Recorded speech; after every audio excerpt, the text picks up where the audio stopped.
கிறிஸ்துவுக்குள் பிரியமுள்ள சகோதர சகோதரிகளே, பலன் தரும் தேவன் எபிசோட் 1607க்காய் கர்த்தரை துதிக்கிறேன், மகிமைப்படுத்துகிறேன்.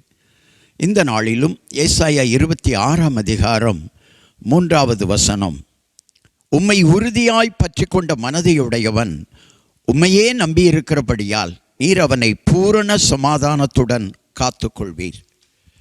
கர்த்தரை நம்புகிறவர்களுக்கு சமாதானம். கர்த்தரை நம்பியிருக்கிற பிள்ளைகளுக்கு கிருபை சூழ்ந்து கொள்ளும். கர்த்தரை நம்பியிருக்கிற பிள்ளைகள் உறுதியாயிருப்பார்கள். யார் யாரையோ நம்பி இந்த உலகத்திலே அநேகர் தோல்வியை சந்திக்கிறார்கள்.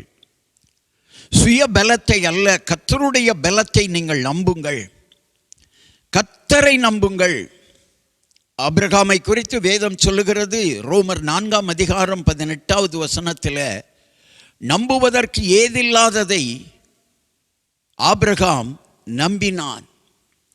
விசுவாசத்தில் அவன் பலவீனமாய் இருக்கவில்லை. எனவே ஆண்டவரை முழு மனதுடன் நம்புங்கள். உங்கள் காரியத்தை கர்த்தர் வாய்க்க பண்ணி கொடுப்பார். சமாதானமாய் வாழ்வீர்கள். நேசிக்கிற நல்ல தகப்பனே, சமாதானமற்று வாழ்கிற ஒவ்வொருவருக்காக ஜெபிக்கிறேன். என் அன்பு மகளே, மகனே, சகோதரனே, சகோதரியே, என் வாழ்க்கையில் இன்னும் சமாதானம் இல்லை என்று கலங்கி நிற்கிறாயா?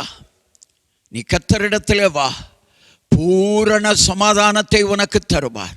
நீ செய்ய வேண்டியதெல்லாம் கர்த்தரை உறுதியாய் நம்ப வேண்டும், உண்மையாய் நம்ப வேண்டும். கர்த்தரை நம்பு, நீ செழிப்பாய். கர்த்தரை நம்பு, நீ அற்புதங்களை காண்பாய். இயேசு கிறிஸ்துவின் நாமத்தில் ஜெபிக்கிறேன் பிதாவே. ஆமென், ஆமென்.